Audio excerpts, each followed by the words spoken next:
மாநில அரசின் மக்கள் நல திட்டத்தின் வெற்றியை பொறுத்துக் கொள்ள முடியாமல் தோல்வி பயம் காரணமாக பிரதமர் மோடி அவதூறு பரப்புவதாக முதலமைச்சர் மு.க.ஸ்டாலின் கண்டனம் தெரிவித்திருக்கிறார்.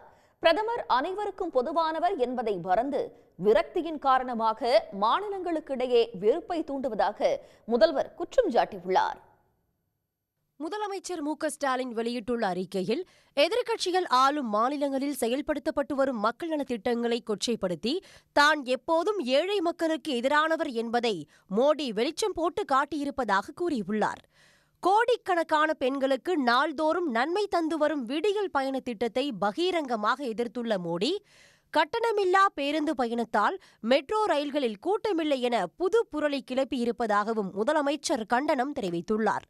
ஆட்சிக்கு வந்ததும் முதல் கையெழுத்திட்டு அறிமுகப்படுத்திய விடியல் பயண திட்டம் பெண்களுக்கு பயண சுதந்திரத்தையும் ஏற்றத்தையும் கொடுத்திருப்பதாக கூறியுள்ள முதலமைச்சர், பிற்போக்குத்தனமான வலதுசாரி சிந்தனைகள் கொண்ட RSS பின்புலத்தில் இருந்து வந்தவர் மோடி என்பதால் பெண்களின் முன்னேற்றத்தை கண்டு அஞ்சுவதாகவும் விமர்சித்துள்ளார்.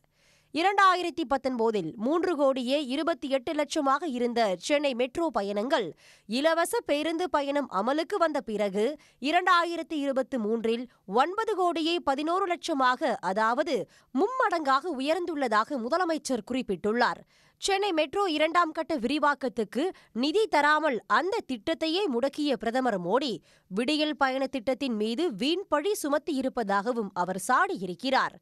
இடஒதுக்கீட்டுக்கான உச்சவரம்பு 50% என்பதை நீக்க தமிழ்நாட்டு கட்சிகள் வலியுறுத்தி வரும் நிலையில் உத்தரப்பிரதேச மக்களுக்கும் பயனளிக்கும் இந்த கருத்து குறித்து பிரதமர் மோடி என்றைக்காவது வாய் திறந்திருக்கிறாரா அல்லது ஏதாவது கேரண்டி கொடுத்திருக்கிறாரா எனவும் முதலமைச்சர் மு.க.ஸ்டாலின் கேள்வி எழுப்பியுள்ளார்.